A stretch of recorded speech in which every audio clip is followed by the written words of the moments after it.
To talk about something really important, something that affects every single one of us every single day. We're going to be talking about mental health. I don't have too much time, so I'll try to go through very quickly. So, when I say mental health, what do you picture right now? What comes to your mind? Do you picture a clinic? Do you think of a doctor's note? Do you think of someone who is on the streets? All right, I want you to stop. So, mental health is not just about severe illnesses, it's your state of emotions, psychologically as well as social well being. In simple terms, mental health refers to how we think, how we behave, and how we feel. So, we think, we behave, and then we have the emotional response that many times people see. So it's how you handle the never ending. If you are like my friends in Africa, the never ending challenges with load shedding, I experienced that once upon a time. The money stresses that we all experience, trying to make every dollar count, trying to make sure that we stretch ourselves to the different responsibilities that we've got, different deadlines, bouncing back from some difficulties emotionally, losses, just different kinds of things, health, and trying to regain and redefine your life after some traumatic incidents.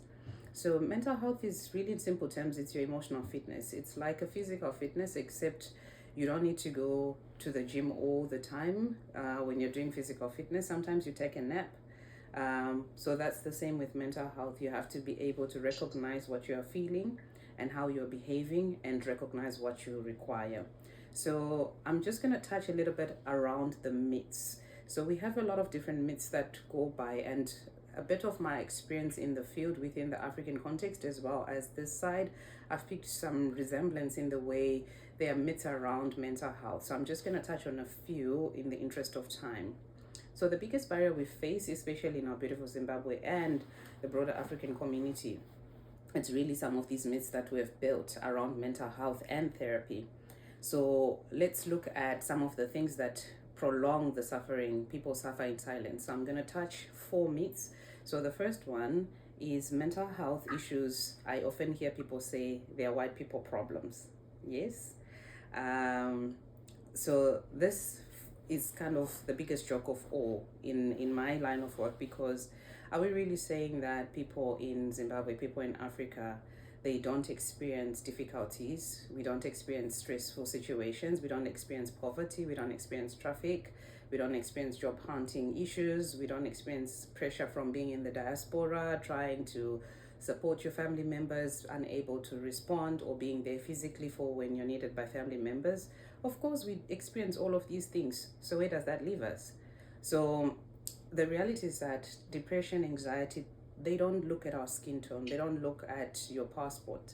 The only criteria that it looks at is that you're a human being and that you have a nervous system. So once you're a human being, you're breathing and you've got a nervous system, then that means that you could experience a mental illness at any point in your life, because life is without sometimes problems. And we lean on different things. We lean on our faith, we lean on our families, we lean on different things to help us understand and overcome adversities. So, myth number 2, therapy is for the mad. I've often heard people say therapy is for people that are crazy. If I can just use the Shona word, therapy ndeva vanopenga, kana inandiskupenga zvekudaro, I don't need therapy. I often hear people say that. So that's a big myth, because many people confuse psychology and counseling, and really going to a therapist is like having a financial coach for your brain. So you're not broke, but you really just need to learn how to budget your thoughts, to learn how to manage your thoughts, to learn how to improve yourself, to learn the patterns of your life. Sometimes we fall into a spiral of certain behaviors, repeatedly falling into that, and we can allude to different reasons as to why that is happening. But if you haven't explored therapy, you might not be able to break that cycle. So as a therapist, I think that it's important to sometimes sort through your thoughts and declutter your mind. Learn new coping skills, understand your own patterns of behavior and thoughts, because you're not broken when you go into therapy. You go because you want to function better. Think of going into therapy like taking your car for a service. If it doesn't go for service, it might perform, you might be able to move up and down, but then it might not be very efficient. So if you want to optimize your potential, if you've got the resources, I would encourage you to use your health insurance, medical aid. From time to time, go for check-in sessions, just supportive counseling, just to see where you're at, reevaluate your goals, check through your thinking patterns. If there is unresolved trauma, it's a good time to really look at that and see how that has been impacting your life. And then we move on to myth number 3. I often hear people talk about the ancestors. And I hear this big one, it's witchcraft. Akaroiwa, somebody, akabata mshonga. And I'm not in any way trying to dismiss the cultural and spiritual beliefs that people have. These are powerful and essential. They help us understand lives in the different contexts. And with a lot of respect, I also just do not want us to look at that one element as the meaning and the explanation to all the mental health illnesses that people experience. So that cannot be the only explanation when someone is experiencing an emotional difficulty. While I respect cultural explanations, we must also consider science. We must also consider that sometimes the problem isn't just spiritual. Sometimes there might be a chemical imbalance in the brain. Sometimes it's been chronic problems of stressing for a prolonged period of time. Think of a time when you have had to take care, if you have experienced that a loved one and you had to take care of them when they were experiencing a chronic illness. It takes a toll on you mentally. You become anxious. You might even have health anxiety because you understand the difficulties that are associated with caring for a family member that is not feeling well, and the burden is on you to care, to love, and keep the home running, all the other commitments, go to work, hustle for the resources. So we want to try to shift a little bit. I'm challenging you to shift to be a bit more holistic. Recognize the spiritual aspect of things, but also recognize that there is also science within some of these aspects. So we need both faith as well as medical and psychological care, the body and the mind. When you break your leg, for example, do you just sit with a broken leg at home? I think not. Many times you pray, you go to the hospital, you have the cast, and then you do things as best as you can to recover. So why not treat the mind similarly? When you experience grief, why not go in for that support and then pray and do all the other things so that you can experience holistic support? The last myth that I'd like to talk about is prayer and faith are not the only treatment. And I know I'm going into territory that is very controversial, and some may get very upset with me. But as a clinician myself, I'm a clinical social worker by profession. I've often found that within, and being a Christian as well, sometimes how we relate to people experiencing trauma, experiencing pain, it can be very dismissive and invalidating, because you're almost just, the way the comments come across, it's as if you're not praying enough, you don't have enough faith, hence you haven't been able to get your miracle that you're waiting for. You haven't received the healing. But it's far from that. Faith is foundational, but it's also not a magical pill. So the reality is that faith gives you strength, it gives you the hope, which are very important tools for that you need in your life. However, when people have conditions that are severe, like clinical depression or schizophrenia, these are tied to biological factors, similar to physical health. Someone who has got diabetes or high blood pressure, you are not just going to only say to them, have faith and pray that it goes away. If they do not take care of their physical health, that's going to be catastrophic. So using both faith and professional help is not lack of faith. Actually, it is an act of wisdom and stewardship over the body that God gave you. You are able to go in and get the care that you require, and you're able to have faith for total healing and restoration, as well as being able to manage the health condition you might be experiencing. So as I alluded to earlier on, I am a clinical social worker, and my work requires me to be in the communities and in the environment, and recognizing that a person is a person that is also linked to where they spent a lot of their time in. So we talk about person in environment theory. So this person in environment theory, it really says that you cannot understand a person's problems by only looking at the person that's in front of you. You must also look at the environment. And I feel this contextualizes a lot, because sometimes other clinicians in the field of psychology might not be able to look at the person in the environment. They see the person right in front of them, they hear the symptoms, and they're quick to diagnose, and they negate or they forget all the other aspects of you in an environment, what's happening in your environment. You don't have electricity. How does that impact your ability to make meals? How does that impact doing homework with a child? Really being authentic with recognizing the hardships that a person might be experiencing without minimizing that experience.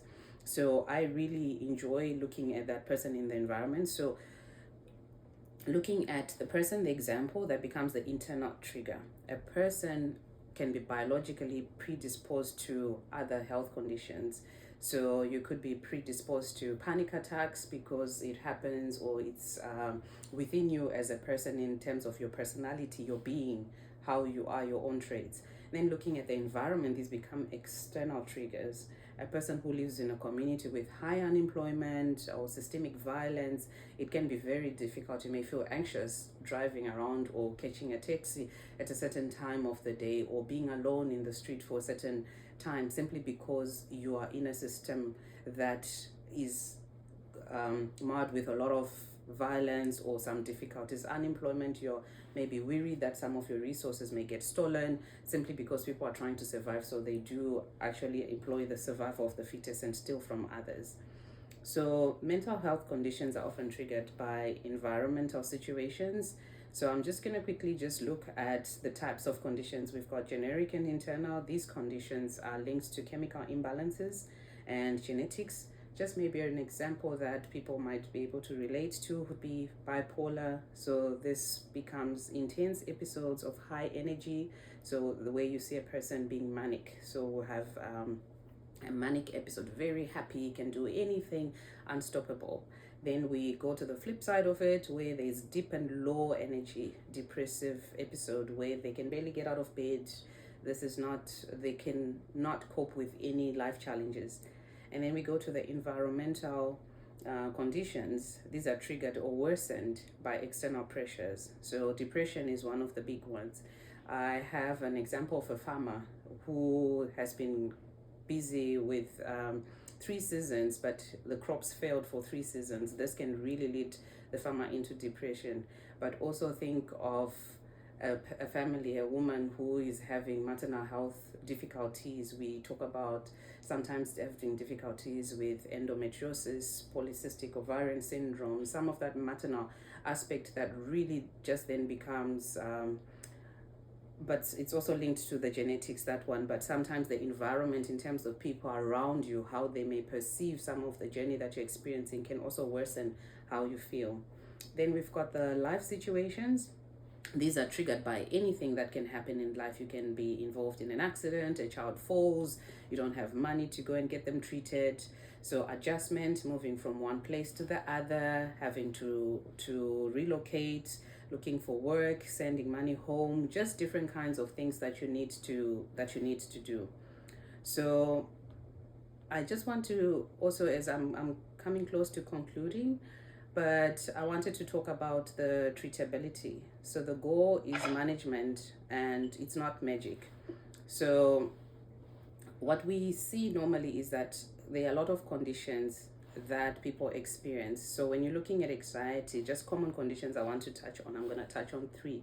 Anxiety, just look at it as the brain's worry machine. It might be, you might feel stuck on a high volume, you're feeling dread, you can't do anything, you've got panic-like symptoms, difficulties breathing, racing heart, you have those sort of physical symptoms. Some even feel nauseous, dizzy, wobbly legs. It's just really difficult, and it might even impact your sleep or your appetite. Then we're looking at depression. This is not being sad over a particular situation. This is much more complex, and there are levels of depression, and we can talk about that in another segment if Sister makes arranges for that. So the brain's energy, the brain's energy battery. Think of your phone when it doesn't have, maybe when it's on 5%, right? Is it going to be performing optimally? Sometimes it shuts down a lot of other functions so that you're able to maybe call or text, which becomes essential. So that's the same when a person is experiencing depression. It's really hard to regulate the mood. There are a lot of imbalances going on that has got to do with the brain, that sometimes people may have major depression requiring medication, as well as therapy, and I'll just touch briefly on that. And the last condition I'll talk about is trauma-related disorders. So some may refer to that as PTSD, some post-traumatic disorders, having experienced something difficult and you tend to avoid because it's very scary. So when the brain gets stuck on a specific traumatic situation or incident or horrific event, it sometimes just keeps on replaying that, and it can make it hard for you to regain function or be independent in a skill that you previously had achieved. I'll give maybe a relatable example. You were involved in an accident while you were driving, and then it was catastrophic or not even as bad, but it just really made you feel terrified. And from then on, you find that you cannot drive. You don't trust yourself and you're unsure, and you opt to be a passenger. You opt to use public transport. And the more you keep on doing this, you're reinforcing and teaching your brain that this fear is very scary, and it becomes a ginormous monster. So those become trauma related. But dealing with that also requires a lot of care, because sometimes the brain is also in a way trying to protect you. But for a short while, that's acceptable. If it's prolonged, that means we are stuck in that loop where it becomes a repeat of that past trauma just taking over what's supposed to be happening right now. So you may wonder, okay, what do we do then, Wendy, after we've known all of this? There are treatment options that you can consider. So when it comes to treatment of mental health illnesses, we've got psychotherapy. So psychotherapy is a very big and fancy word just to refer to talk therapy. So we've got different types of psychotherapy. And if you're going to see a clinician or a therapist, I encourage you to ask them, what type of therapy are you going to be using for what I'm telling you? So say you take your child in maybe for identity difficulties, or maybe for self-esteem or adjustment, anxiety, you name it. You want to ask the therapist so that you understand how are they going to be able to treat and provide support. Similar, if you went to the doctor for tonsillitis, for example, you'd ask them, so what am I supposed to do? They'll tell you you're going to take this antibiotics. Oh, yes? Thank you. You can go ahead. Oh, okay.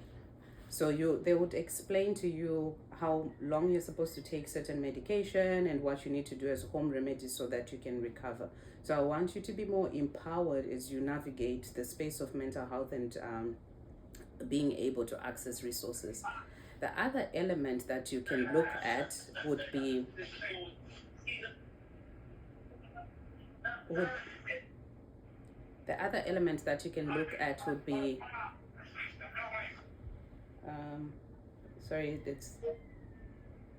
would be pharmacological intervention. Again, very big words to really say medication. So the way mental illnesses are looked at, we look at severity. Some may require medication, a lower dosage. Some may require medication, a higher dosage for a period of time. Some just only require you to go in for counseling or for therapy.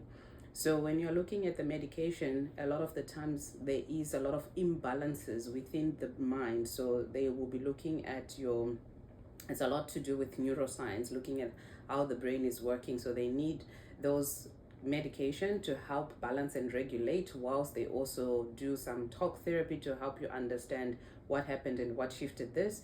And I'll talk a little bit about the treatment, because I often get a lot of questions around that. So with pharmacological intervention, medication, in my space, I'm not allowed to prescribe anything.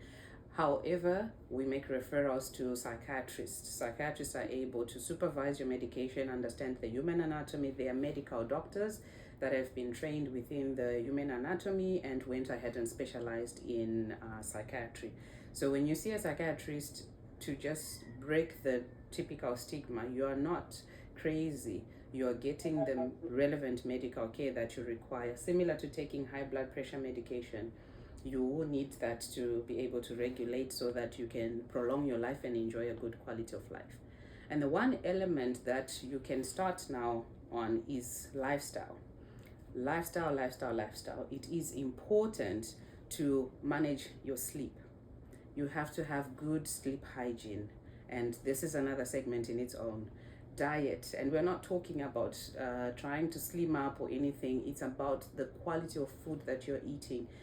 what is in that food. I often joke around with my mom and I say whenever I'm back in Zimbabwe, I seldom have difficulties with my gut because my grandmother makes homemade stuff. She will cook me rice with peanut butter, rice in adobe, with that roadrunner, that kawuku, and it's really without any artificial colorings and stuff. So there's a lot of organic stuff, and I do appreciate that in other parts of the world this can be quite costly and it can be difficult to find real organic stuff without feeling like you're breaking the bank, especially if you need to feed the whole family. But within your means, be mindful of the takeaways and the saltiness and the sugary amount and the oily bits of things and the colors and those types of things when you're looking at that, because long term some of those issues might come after you start getting to a certain age of your life.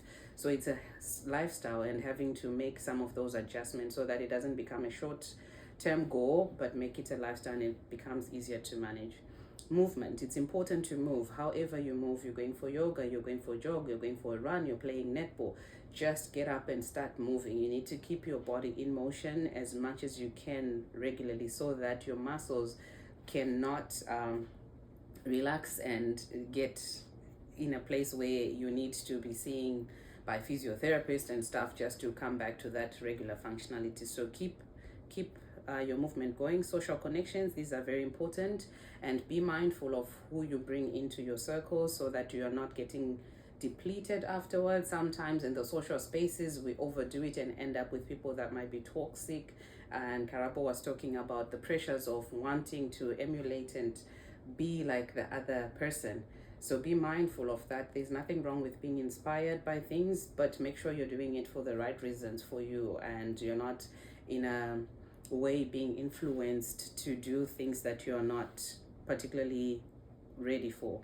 And so these are very important foundations that can really either prevent certain mental illnesses or they can improve.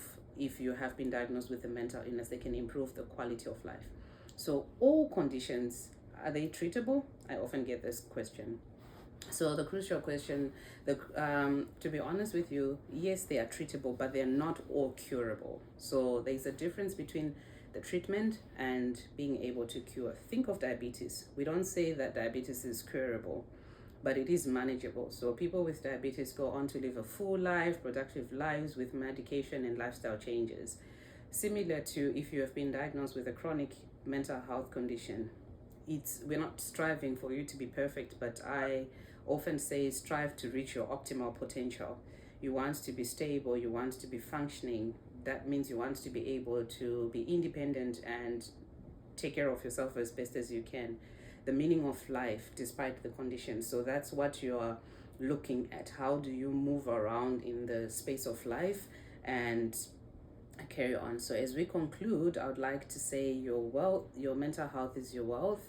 So we need to continue taking care of our minds because it is the most vulnerable asset, and the conversation about mental health is simply a conversation about being a human in a complex world. So talk to someone. When you ask someone, how are you doing? From time to time, be intentional. Really want to know, and not just the superficial, the being polite, I'm good, and we move on. Sometimes you notice something, don't go and gossip with the other person. I noticed they were not looking so good. Something seems off. Talk to the person. That's how we become a village that can support each other. So let's break the silence. The words that we say, if you don't know what to say, sit with someone in silence. I often hear sometimes when people have lost a loved one and people come at the funeral and they ask you, if you hadn't lost this person, whom did you prefer they would have lost? And I'll translate that in Shona language. My daughter for someone who's grief-stricken, who's experiencing pain and loss, that is the worst thing you can say. People know that we will pass one day, but how you are presenting yourself to be there as a way of comforting, you don't need to say anything. You can be there, get them a cup of tea, they may drink it, they may not. It's not about you. If you're uncomfortable, move away, because then you're making this about you and you're going to really make the person hurt more than anything else. So that's the stigma and the attitude we're talking about, those barriers that come with what we think we need to say and what we think we know about the situation, or say time will heal all the wounds, things will get better. You don't know that. While you're trying to encourage them, right now they're in pain, and asking a person what happened over and over, let them be the lead and let them tell you what they want to tell you. Don't probe so much, because there's this need to know that I've often found, wanting to know the nitty-gritty, which can be very traumatic for a person experiencing pain. So as we close this segment, I would like to just leave you with 10 steps to mental health, simple daily habits. So I'll fly through these ones. Number 1, take 2 minutes, check in with yourself. Every morning, ask yourself, how am I actually feeling? Name that emotion. I feel calm, I feel relaxed, I'm feeling disappointed, I'm a bit frustrated. Number 2, the 15-minute movement. So you can do that in your house. You can move around, stretch, dance, put some music, dance away, praise God, do what you need to do. Your body and your mind, they are connected. This one is my personal favorite. Number 3, screen sunset. Yes, screen sunset. So put your phone away for at least 30 minutes before bedtime. And this has got to do with as well the release of your sleep hormones, melatonin, before you sleep. But it's good habit and good hygiene to check in and wind down, because sometimes you're scrolling on your device and you come across certain things that can be very upsetting, and you have put your system, that nervous system we're talking about earlier on, you start panicking or getting afraid, and it's going to affect your sleep, and your brain isn't relaxing. So as a result, you've got poor sleep hygiene, and then later on we have mental illness knocking. Number 4, the budget boundary. Learn to say no. It's not a bad word. You just need to learn to say no politely. So protect your time, your energy, and your resources, mental and financial. You are not going to be able to save everyone. So it's totally okay to say no. I'm sorry, I can't help you right now. Sometimes it may mean the end of the relationship. In other cases, I like what TD Jakes was saying on let them go. If people want to walk away, you need to be able to let them walk, because it tells you that the relationship wasn't where you thought it was, and you want to come to a place where you're at peace with that, and lean on your faith for God to give you understanding and clarity.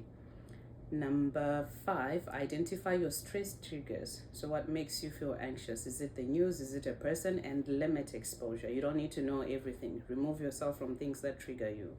Number 6, find a release valve. What is a healthy escape? Do you like to run? Do you like to draw? Do you like to go visit your family in the village? Do you like to cook? Do you like to clean? You need to have an outlet. You cannot just take on life situations, systemic difficulties, things beyond your control. You need to have an outlet, something you can control, something you can do that can help you to relax. Number 7, reconnect with the good. Spend time with people that make you feel safe and calm, be it virtually or in person. Number 8, professional checkups. If you have lingering pain, go and see a doctor. Fatigue, sadness, sometimes it is the vitamins that need to be checked out. Magnesium, if you're 40 and above, you might need some supplements and stuff. So don't just, again, like I said, faith has got a lot of space in our hearts and is very powerful. But sometimes just getting the right dose of vitamin D3 or magnesium might also work hand in hand in making sure that your body is functioning optimally. Number 9, the myth challenge. Next time someone loves the therapy, share with them what you've learned from today. So it's not a white people's problem, because we all are not immune to life challenges. Number 10, the 1-day rule. Focus on getting through the here and now. A lot of times we are stuck in the past, or we are trying to go into the future that we miss the moment of right now. So try to be present and being mindful. So thank you so much for the time, and let us continue with these conversations to build communities that are stronger. And I will send my links to Sister Megs if you would like to engage. Happy to connect with you. Thank you so much. Wow. Dr. Wendy, I even had questions that had been asked, so I just realized that you have asked. Wow. Thank you. Thank you so much. But I think someone is on. Try please to help us. I know she found a way of muting people. Thank you, Dr. Wendy. This was really amazing, and especially the myth of saying that Black people don't need therapy. I'm promising you, I remember my mentor at one point, she's a pastor, she says to me, Minister Max, therapy for what? What does the word of God say? And I'm like, are you for real? And thank you so much. You really brought so much of intelligence and eye-opening to us today. I know the other question that I had was for children, but I think this would really need a separate teaching altogether, because I know you have dealt with children a lot on how we identify if there is mental challenges, what should we do as parents, where there is divorce, because we have a mix of our ladies as well, and how do we assist our children really proactively, even as mothers. Thank you so much, Dr. Wendy, and we really appreciate this